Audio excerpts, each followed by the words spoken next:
was so proud of a man. I'm Tommy Salmons. This is Year Zero. Today on the show, hello Boogie, Angela McArdle joins me. Angela is the chair of the LA County Libertarian Party, and we get into discussing what exactly the chair does, her run for the chair of the National Party, and the messaging of the Libertarian Party, and how disappointed we have both been. But first, as always, whether it's this podcast or another great libertarian podcast that's speaking truth to power, fighting the corporate press, having their dog waller all over them while they're trying to record an intro, go to your favorite podcast catcher, player, whatever you want to call it, and give them a 5-star review. Give me a 5-star review. Donate to them. You can donate to me at paypal.me/Tommy Salmons. thelibertarianinstitute.org/donate. The fund drive is still going on. If you are looking for graphic design, go to ryanbunting.com. Ryan Bunting has been a guest on the show a couple of times. He is the gentleman. I say that in all jest.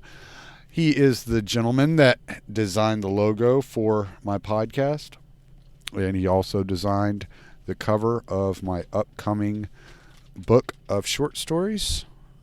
Again, I promise that is coming. It will be done.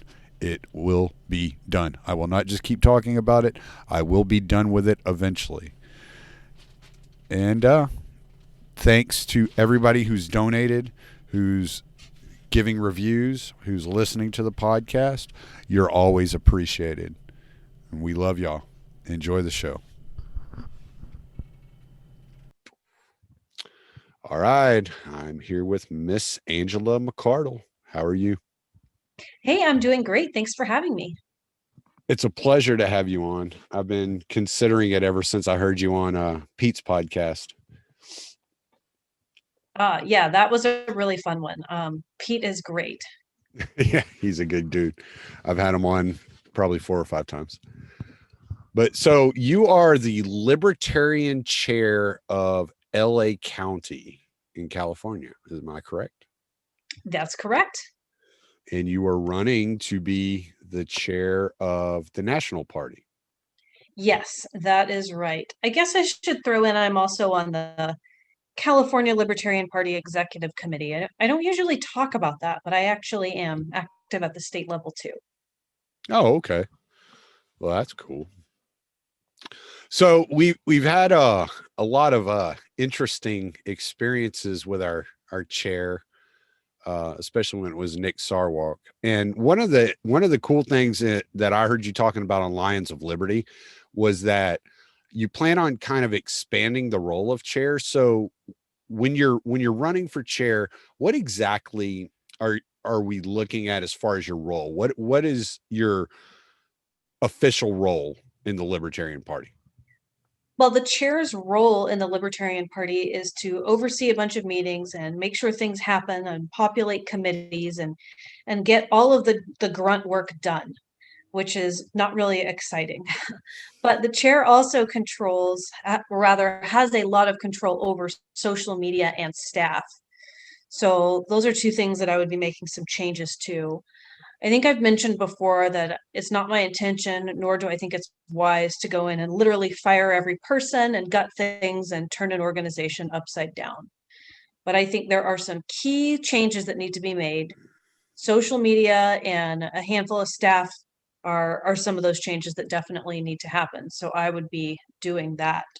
As far as expanding the role goes, I think we need to have a little bit more of a media personality and presence coming from the chair as the leader of the party.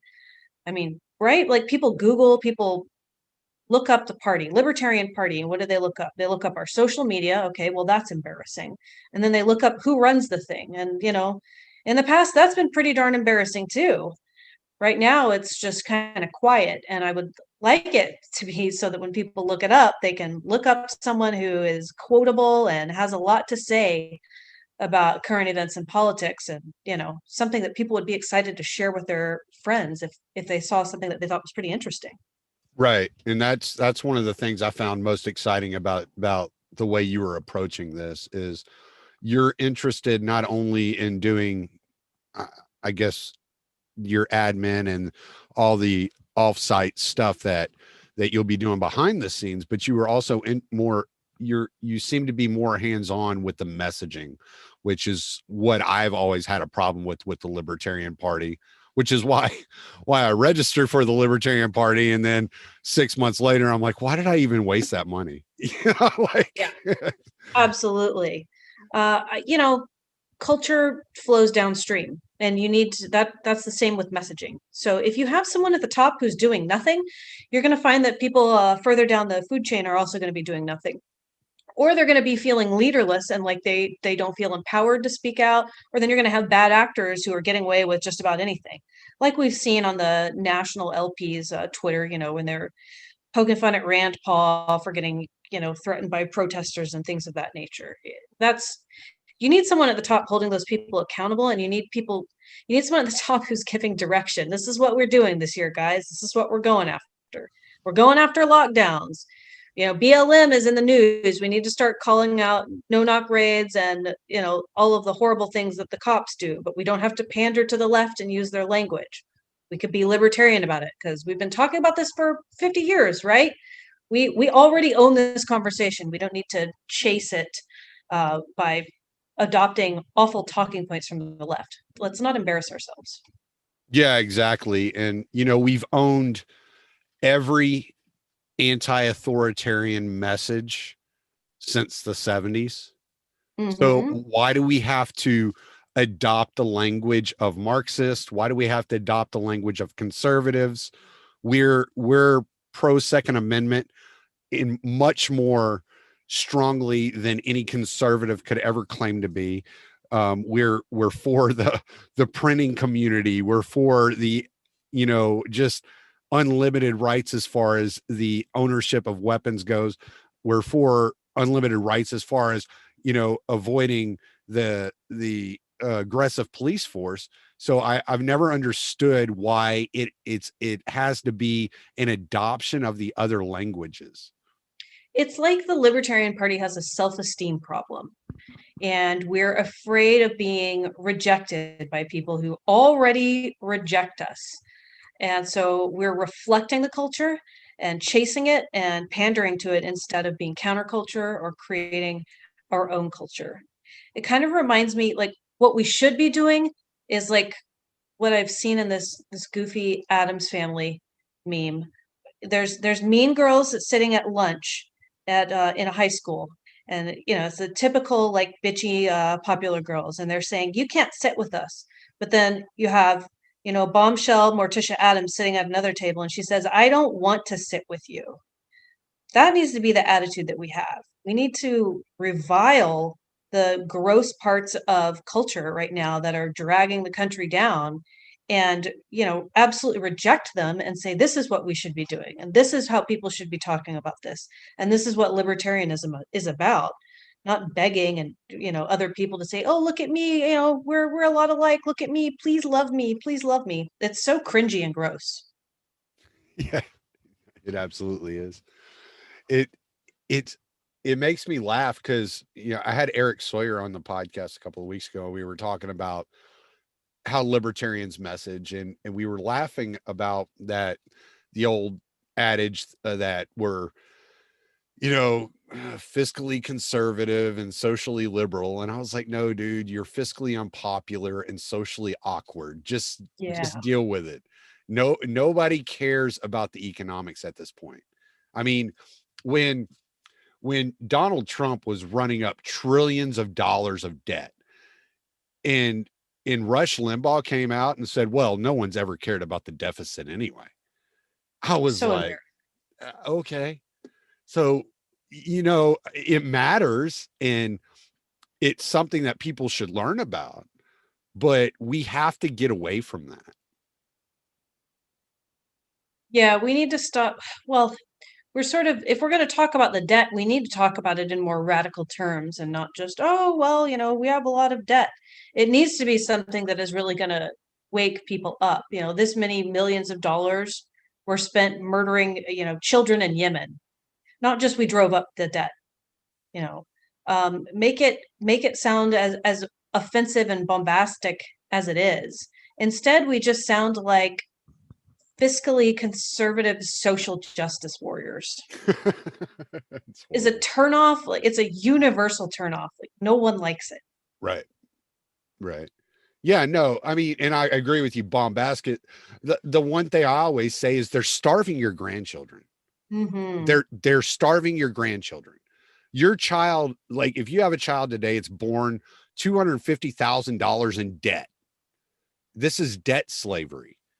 Yeah, And that's much better. And Frederick Douglass had this great quote that I wish libertarians would use more, when he said, anybody who sits around and waits for somebody to free them is a slave. Yes, that is the attitude that we need to have. We don't have that attitude right now. It's like we're sitting around begging them, waiting for them to invite us to the lunch table. It's never going to happen. I don't want to go to your party. I want to throw my own. Yes, exactly. My party's going to be much wilder, I promise.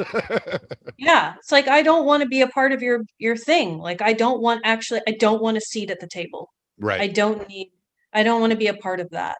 Mm-hmm. I don't want to be the third morally bankrupt, corrupt back deal party. That's not what I'm about. And you had made a comment whenever you were on Pete's podcast. You had said we need a shit posting prophet. A shit talking prophet. There you yes. go. Yes. So I like to think about it in these terms. I'll get kind of Jordan Peterson-ish for a second.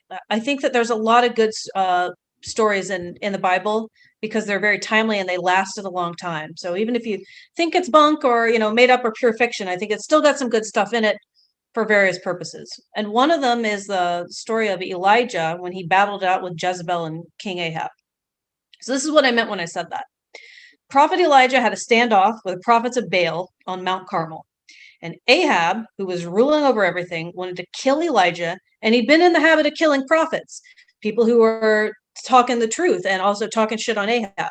So he gathered all the people of the land to watch to see whose God was stronger. It's going to be Elijah's God versus Ahab's God, Baal. And Elijah built an altar to God, and the prophets of Baal built an altar to Baal. And Elijah challenged all of those prophets to pray to Baal to try to set a dry altar on fire. So Ahab's guys, the prophets of Baal, cut themselves and prayed all day and begged Baal to light the altar on fire. And the whole time, Elijah openly insults them and shit talks them and literally asks if their God is away on a trip or if he's deaf or on the toilet. And Baal's prophets failed. Then Elijah prayed to his God in front of everyone, and God literally sent fire down to consume the altar that was dry, the stone, and buckets of water that he's poured on top of the altar. That's the kind of attitude we need to have. If we know libertarianism is right, if we have full faith in our ideology, our philosophy, and our system, we need to be unapologetic about it. That's the kind of shit talking prophet we need to be, like in the face of murderous adversaries. Yeah, absolutely. And we can't, I mean, you just said it perfectly. We have to let these people know who they are. Like one of the things I always look at whenever it comes to elections, I don't vote, I've never voted. I've never voted. I'm 41 years old. I've never voted. And the one talking point I always watch that they have every election cycle is we have to attract the independents. How do we attract the independents? Right? Well, most of the independents are going, well, I guess it's this guy or I guess it's that guy. They're not excited about any of these people. They might be excited to vote against somebody, but they're not excited to vote for anybody. You know, Right. I know a lot of people that identify as independent, and they're just like, yeah, whatever. I usually don't vote, but if I do, it's because I'm voting against someone. And Yeah. so it's our job to excite these people and to talk to these people. Yeah, you've got to inspire them. And, Gary Johnson, no offense to him, he didn't inspire and excite people. People voted for him because they were, used to voting and were mad that the other two choices were gross. Mm. That's why they voted for Gary Johnson. Yeah. Gary Johnson didn't get anyone off the couch who hadn't voted in 20 years. Guaranteed that was not what happened in that election cycle. And No, neither was did Joe Jorgensen. he was the best of three evils. Instead of the best of two evils, he was the best of three evils. That's all he was. And I've always looked at it. I came from the conservative side. I was always considered myself a constitutionalist until I decided I was an anarchist. Mhm. But I always looked at it like I'm a principled person, and none of these people stand on principle. And if they don't stand on principle, I'm not going to waste my time. You know, Right. you have to mobilize me. You have to get me up out of the chair and make it worth my while. Because as far as I'm concerned, there's very little difference in the policies. I mean, yeah, there's some, you know, Mhm. Democrats have a much longer history of starting wars than Republicans do, but they're both blood-soaked monsters at this point in time. Yeah, we need to, and it would be great if we could have someone who would go out there and call them blood-soaked monsters instead of just saying, I'm a nicer choice. Like, I don't want a nicer choice. I want to vote for someone who is really committed to waking people up. That's what we need to be pushing as the LP at the national level. We need to wake people up. And if we can't wake up, like the sheep, then we need to wake up the lions. People who say, I have never engaged in the political process because it's bullshit and I know it is. Those are the people that we need to reach out to, not people who just don't, care because they'd rather watch TV. Right, right. And, you know, another thing that really bothers me, and I think that you'll be good at, is the whole left libertarian, right libertarian bullshit. Mhm. I just find that whole argument a bunch of fucking bullshit. I look at it and I'm like, no, dude. It's like Walter Block said. We're the third wheel, man. We don't even belong on the bike. You know, like this is something way outside of who we are, the way that the political process operates. Our job is not to get elected and rule over people's lives. Our job is to let people know they are supposed to be free, you know? Yep. And I don't care if you're uh, a Sheldon Richman, left libertarian market anarchist, or if you're, a hardcore Hoppian. It doesn't matter to me. Like, y'all are all my friends. Like, y'all are on my side. I have friends of mine that are syndicalists, anarcho-syndicalists.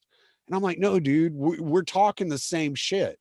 I'm like, read Kropotkin whenever he's talking about the morals of anarchy. Like, we're on the same side here. And that's what we need. Yeah, the infighting between left libertarians and I guess what they call right libertarians it's completely retarded. Uh, I'm embarrassed whenever someone new comes to the Libertarian Party and they want to find out more about it. I'm like, oh my gosh, don't go and don't join a Facebook group. Please stay away from all of them. Right. Because I don't want them to see this insane screeching from the far left of the party thinking that everyone else in the party is like a literal transphobe and a Nazi. And then I'm like, why is it? And they're like, because you made a cruel Facebook joke 4 years ago. And I'm like, are you get what is wrong with you? Do you want to go do real activism? Or you just want to LARP and call everyone a Nazi? And like there's shit posting from the other side too, but it's just like none of this matters. Like none of it is going to get you freer. Yeah, no, if you like your identity, you can keep it. And if you like Right. your shit posting, you can keep it. Like, it's just words, man. Sticks and stones. Yeah, I did not anticipate that the culture war would dig in so deeply into the Libertarian Party, but it has. And I would definitely say that that is partly due to very bad leadership in the past. So I'm hoping that we can fix that. It's Do just you have everybody a needs to be, do you have an idea of how you would approach it? oh, yeah. Well, I think that some of the worst actors in the party who are really melodramatic are going to absolutely leave if I'm elected because they can't stomach the thought of someone from the Mises Caucus leading the party. Has nothing to do with racism or transgender issues or equality or whatever they want to call it. It's just this has become team sports for them, just like it is between Republicans and Democrats. So I think if they lose their game, they're going to, take their ball and go home. And the rest of it, I'm just not going to feed into it. We're focused on running a successful organization that's focused on radical principle messaging.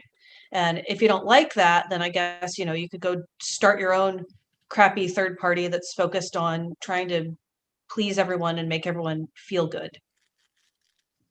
No, I disagree. They can't start their own third party because we monopolize the third party. They have to start their fourth party. Well, yeah, that's another thing. I'm triggered when I hear myself say it. Is we have to stop saying a third party. We are the largest. We are the third largest party, and then there's a bunch of other parties. So I think the term third party needs to be rejected and kicked out of our lingo. They can go start some other fringe party. That there's a new Bernie Bro party. It's called Movement for a People's Party. I think some of the people who are furthest left in the party would probably fit in better there. Mhm. It's not my mission to kick people out though, because I don't have time for that because I have actual work to do. So as far as like people are worried, oh, it's a purge, you're not that important. Like I just don't care that much about your screeching on social media that you think everyone who disagrees with you is a Nazi. You're just not important enough for me to spend all my time trying to erase you. You'll Yeah, probably leave.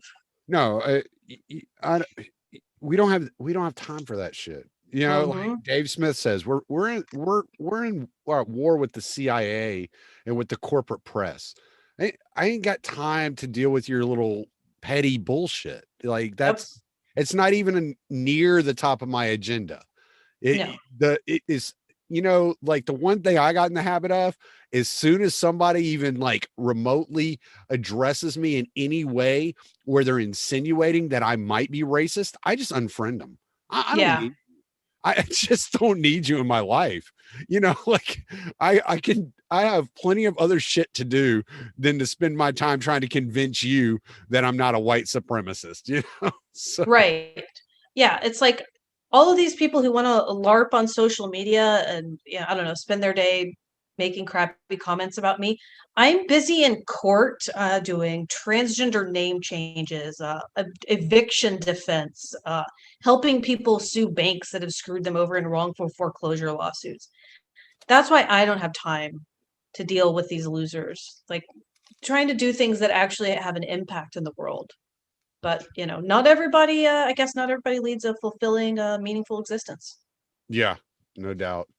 What do you think about what do you think the messaging should be like coming off of 2020, which was such I've heard you say it and it can't be said enough. It was so dystopian.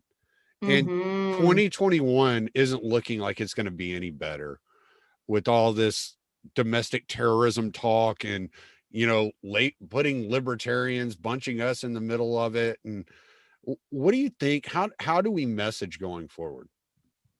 I think we need to drop all the leftist pandering. We need to focus on how tyrannical the last year has been and how absolutely damnable lockdowns have been and how many people they've harmed.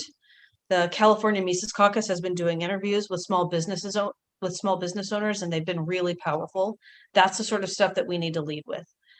When we talk about messaging to the left, we need to talk about ending qualified immunity and no knock raids. And that's stuff that Republicans are going to be on board with lately too, because they're not happy that cops have been enforcing the lockdowns to some extent.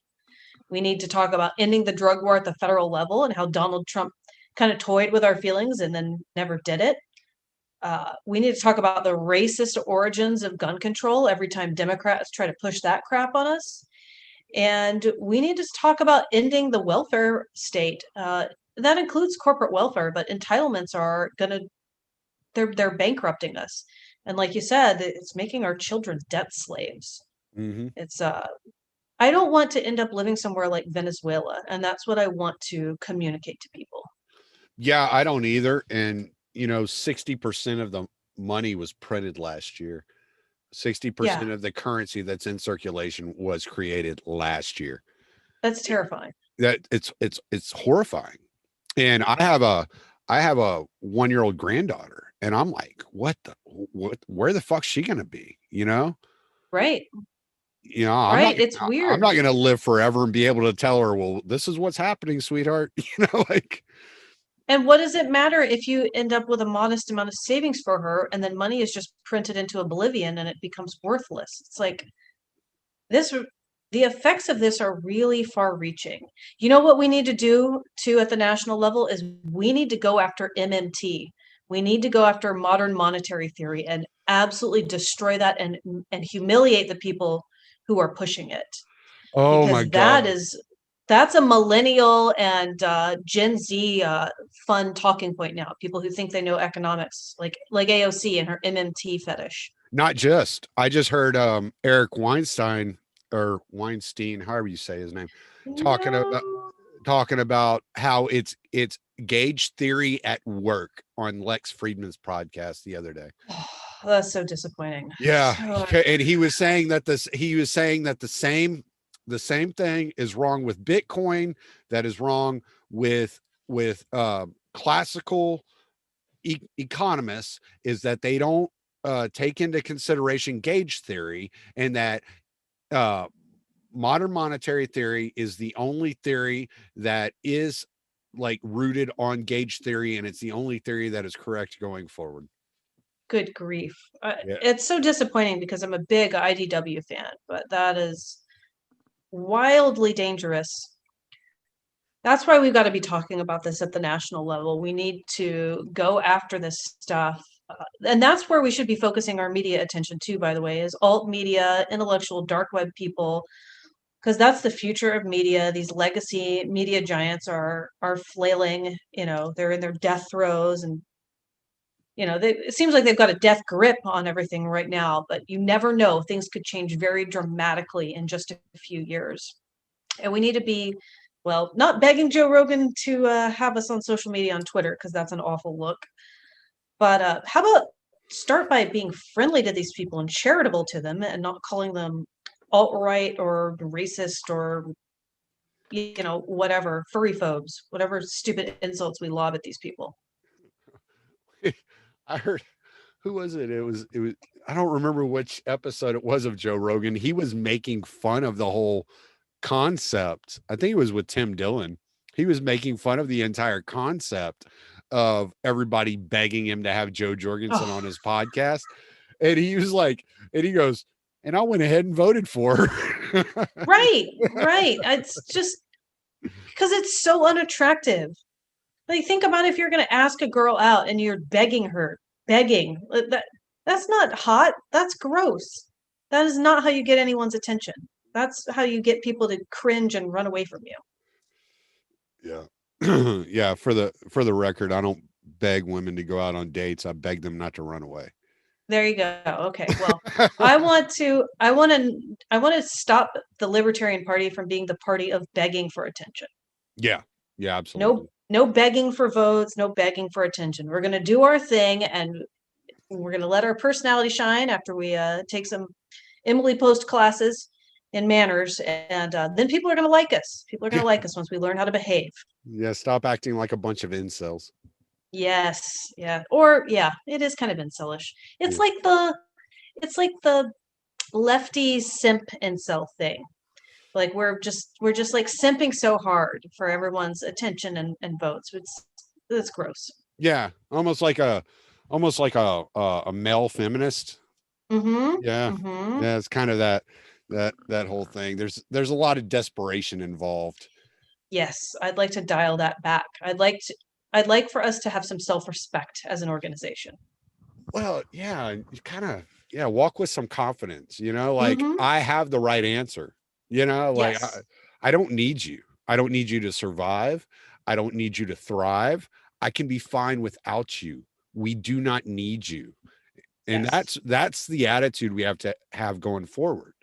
You know, like Absolutely. even in especially in on the national scale, we have to approach it gangsta, like we have to Yeah. come at it like, I don't care, dude.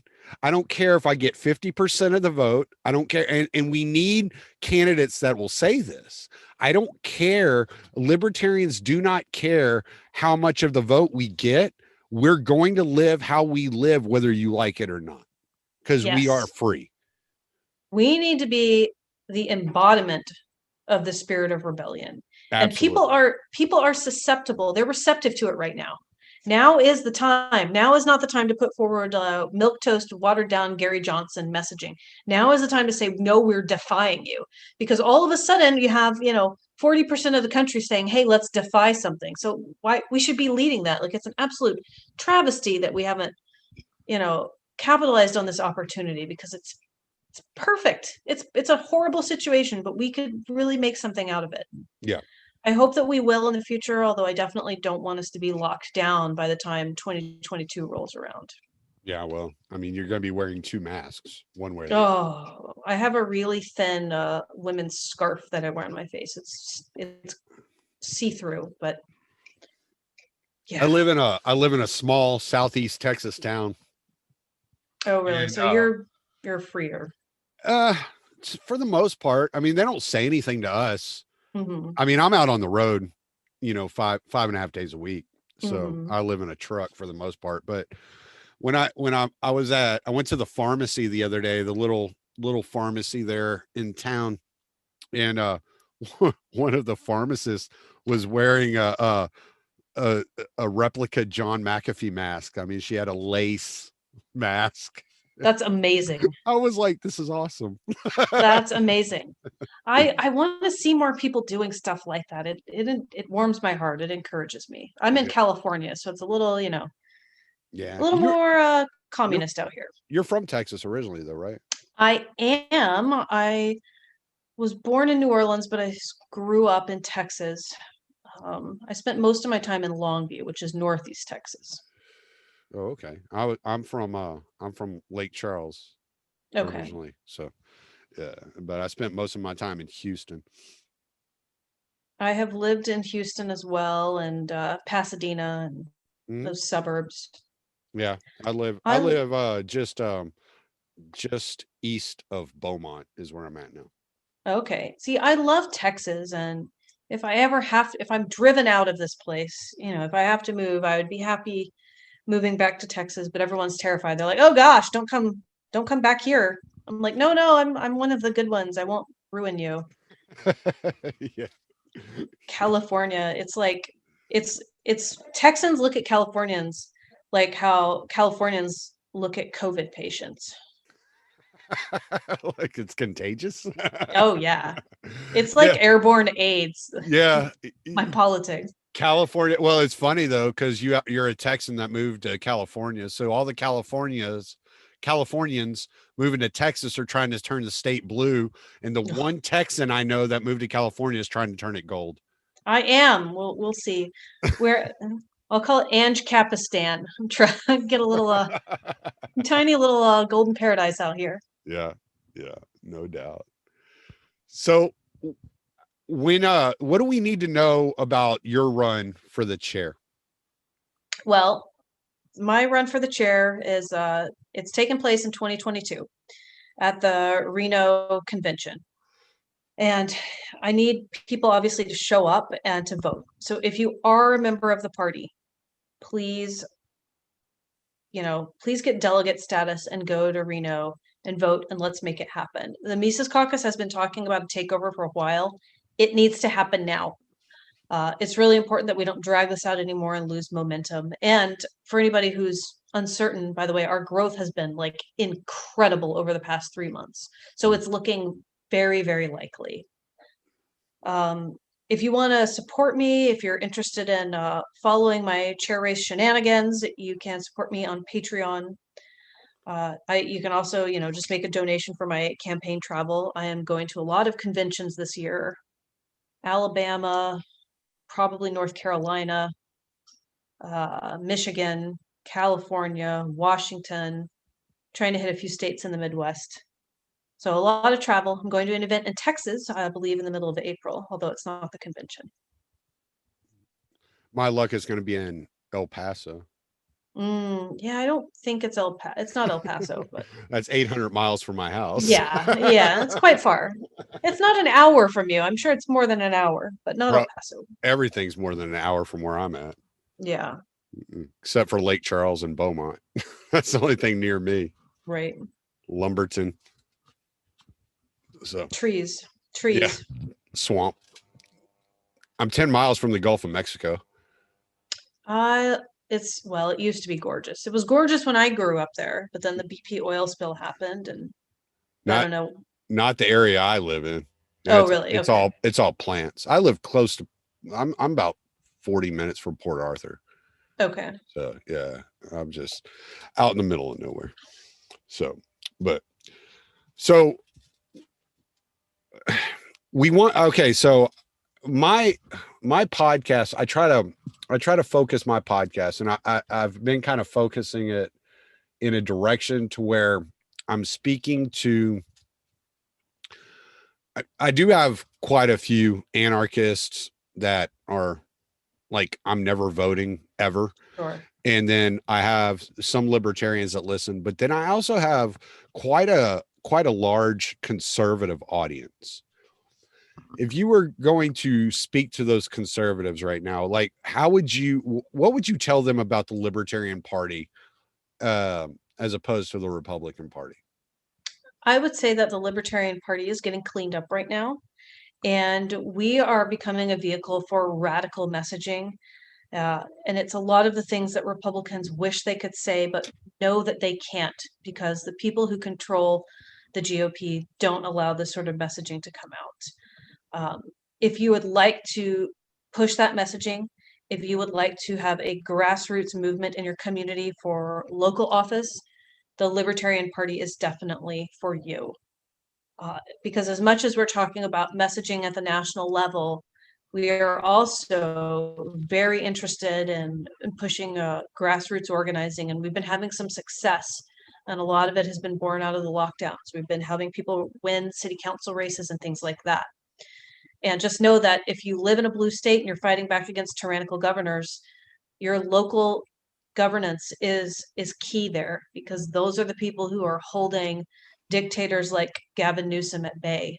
Orange County Board of Supervisors, Riverside County Board of Supervisors for California.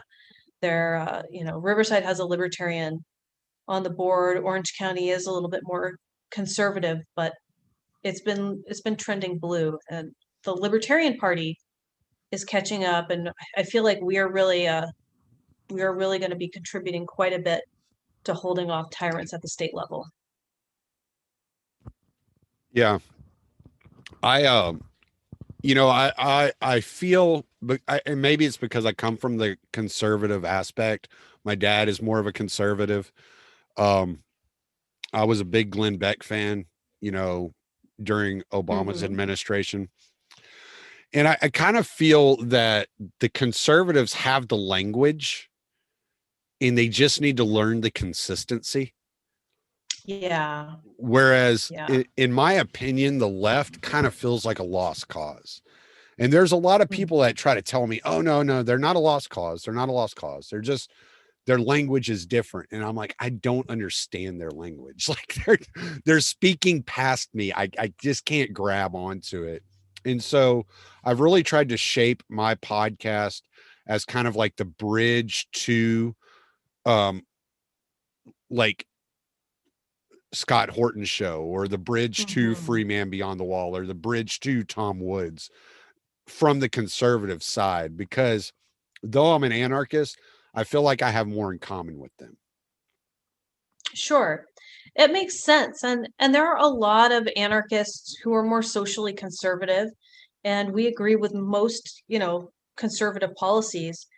I would say, I guess I would be, what would that make me? A far right on the financial scale. I'm, as conservative with my money as far as government spending goes as anyone can be. And so I think that it's natural that we reach out to conservatives and build bridges with them where we can. And conservatives are more rational too, and they generally are going to have more respectful dialogues with us on the places where we don't agree. So I think that they're natural allies, and we just need to work with them and open their eyes up to how much of a mess their party is at the national level. The upper echelons of the GOP is quite hideous, and their party is very fractured right now and in a lot of disarray. Hmm. And so to that extent, I welcome them to the Libertarian Party. And if they have socially conservative values, I say you can bring those values with you. We just don't vote on them because we believe everyone should be able to live their lives however they want. Right. But can you be a socially conservative libertarian? Absolutely, you're welcome to do so. Right. Yeah, no, for sure. And that was one of my big problems with the Republican Party was the insane focus on culture, on the social aspect of Hmm. politics. It was like, quit trying to force your identity down other people's throats. It always bothered me. Yeah. I It mean, seems like there's been a backlash too, right? yeah, because I've never been pro-choice, but at the same time, Hmm. I think there's a valid argument that some women have. And so it's like, Hmm. okay, I don't want to make them feel bad. I'd rather like wrap my arms around them and tell them like it's going to be all right. Like we'll will through this together because I know it wasn't the easiest decision you ever made, right? Yeah, like I've never been in that position, and I tend to, feel like personally I'm pro-life, but I'm very careful with passing judgment on people because I've never been in a position to have to make that call. Right. So I'd be kind of talking out of my ass if I was screaming at everyone that they were a bunch of murderers and I had no context for what was going on. Yeah. Well, it's like I know a woman. I've known her for years, and she had an abortion. All right. And the reason she had an abortion was because she was a drug addict. And she knew at the time of her pregnancy that she would be Mhm. an irresponsible mother. And she was like, I'm not going to bring this child into this world and torture it, you know, Right. and give it a Yeah. horrible life. Like, okay, like I actually empathize with that. Like, I don't want to put it up into the system because the system is a total fucking nightmare. And then, but I don't want to have the child and give up my lifestyle because I'm addicted to drugs and I don't know if I'm ready to quit. I'm young, I'm 18 years old.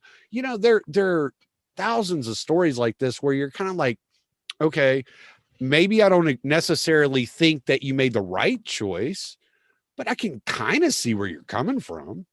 Yeah, I think that women sometimes end up in situations where they feel hopeless, Yes. or they get pregnant by someone who is a little bit abusive and they were planning on getting away from him, and now they think, now I'll never get away. Hmm. He'll abuse me, it'll get worse, and he'll abuse our child. And they feel like the only way out is to get an abortion.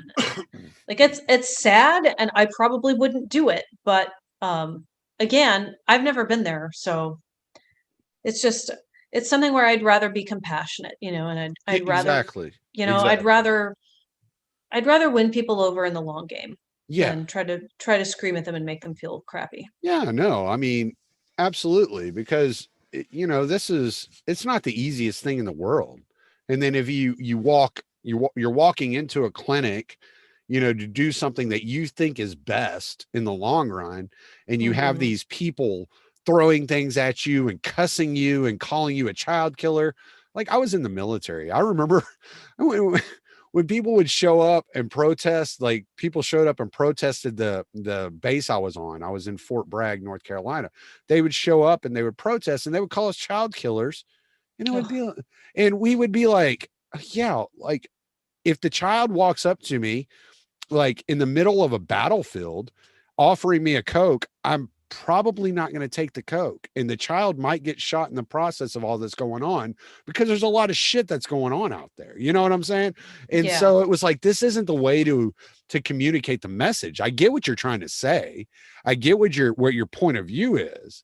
But when you're in that position, when you're 19 years old and you're getting called a child killer, you're just kind of like, whatever, man. It makes you hard to Yeah. that particular argument. You'll never hear it. You're never going to hear it. You know, luckily I ran into the Scott Horton show. I learned a shitload about foreign policy. So yeah, I'm willing to listen to the arguments, but that's not how you're going to reach these people. You know what I'm saying? Oh, absolutely. Though it's accurate in some ways, no 18, 19-year-old kid that just got out of basic training, which is what I was in airborne school at the time. I had just gotten out of basic training. I'm getting yelled at by these protesters that I'm a child killer. And I'm almost like, I don't even know who the fuck you are or what the fuck you're talking about. Yeah, no, save that kind of attitude and that kind of messaging for people like John Bolton. Exactly. They deserve it. Yeah. He can, lay into John Bolton with child murder. Go for it. Give it to the New York Times too. They're not totally innocent. Right. I think we can attack the corporate press without feeling bad about ourselves. The Clintons, the Bush family, but 19-year-old soldiers who joined the military for whatever reason, people who haven't got things figured out. Let's not mercilessly attack them. Again, like you need somebody with a little bit more wisdom leading the LP who's giving good signaling. John Bolton, yes, put the target on him. 19-year-olds, young girls who are frightened and getting abortions, let's tone it down. Let's give them a break. Right. Okay. So I have one more thing I wanted to cover with you, and it just popped into my head, and then I'm going to let you go because I know you got another interview. So I was talking to a friend of mine a while back, and we were talking about the language.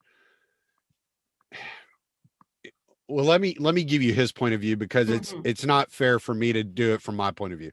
He's worried about the way that people are talking about genders and pronouns and transgender, because he wants to share the libertarian message with his transgender friends. He feels that some of the messaging is being promoted or endorsed in such a way that it's hard for him to share the message with his transgender friends. So how can we reach these people that should be libertarian, who want to live their life as they see fit, right? They don't want to be tied down by any of these binaries or by any kind of labels. They want to decide for themselves how they move forward. How can we address that message? Well, I think that once the sniping within the party between the left and right fringes calms down, you're going to see a little bit less reactionary stuff against all the pronoun stuff. Mm-hmm. So I think that's something to keep in mind. But I'd also say that there are a handful of transgender people in the Libertarian Party that I know. My best friend, Rachel Nix, is the vice chair of LA County, and she's transgender.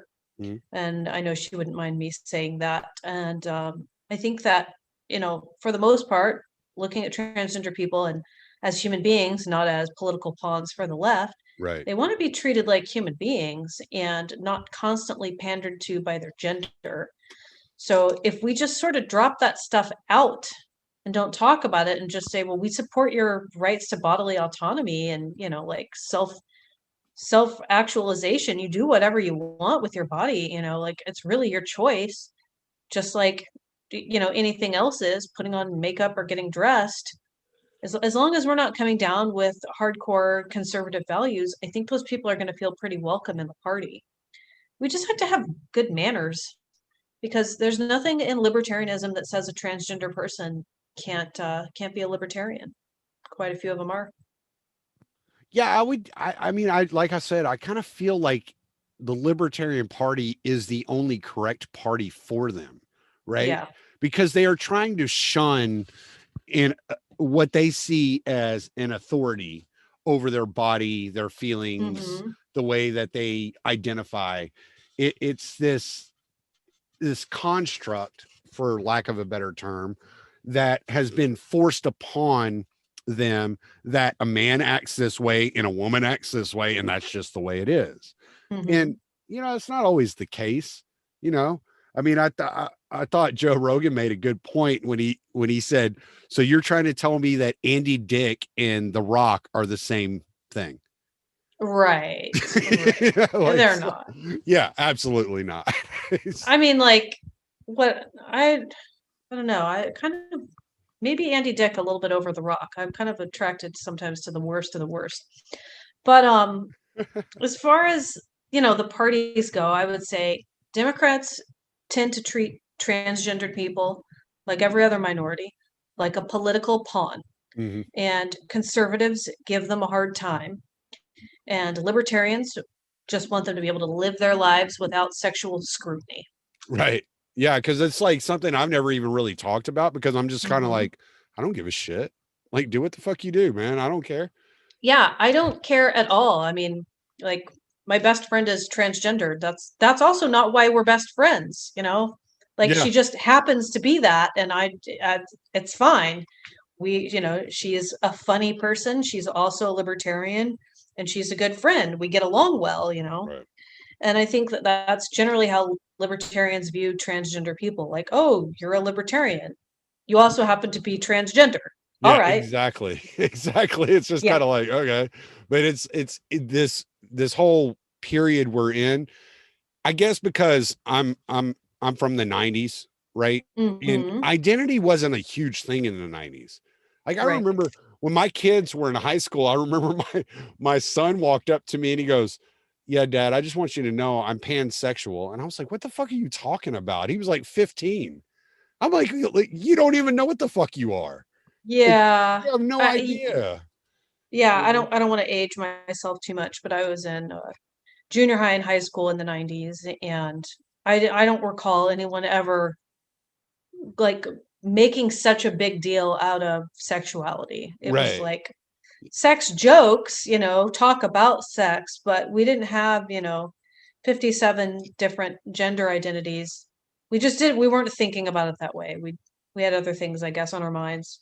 Yeah. Yeah. No, I remember there was this girl I went to high school with, and there was a group of us. We were all such good friends, and she dated this guy for like 5 years, all through high school and beyond. And all of us knew she was a lesbian except for her.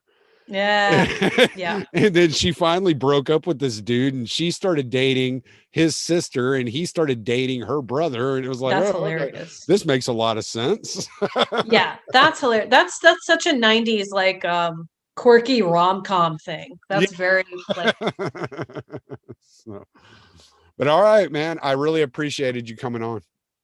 yeah, thanks so much for having me. I will catch you next time and thanks to your listeners too for putting up with my LP shenanigans. No, that's all right. As you can tell, I'm not a great interviewer. I'm more of a like, let's have a conversation. Yeah, me too. So, all right. Well, you have a good one. Enjoy your next interview. Thanks. Bye. Bye.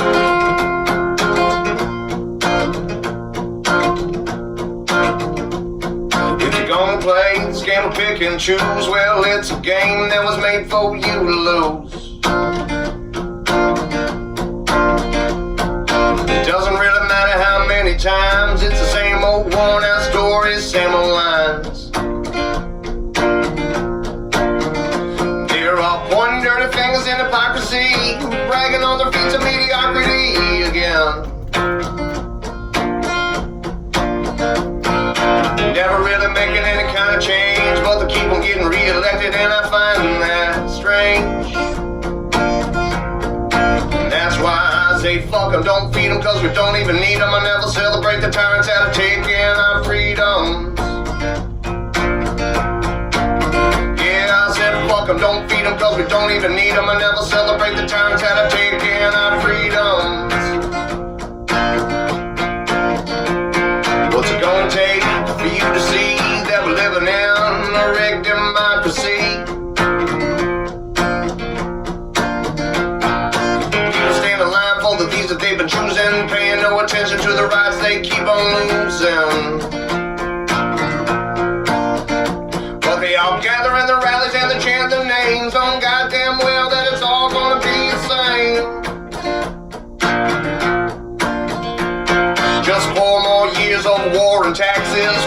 more years of them grinding down their axes. And that's why I say fuck them, don't feed them, cause we don't even need them. I never celebrate the tyrants that are taking our freedom. Yeah, fuck them, don't feed them, cause we don't even need them. I never celebrate the tyrants that are taking our freedom. Don't feed them cause we don't even need them. We'll never celebrate the tyrants that are taking our freedom. Fuck them, don't feed them cause we don't even need them. We'll never celebrate the tyrants that are taking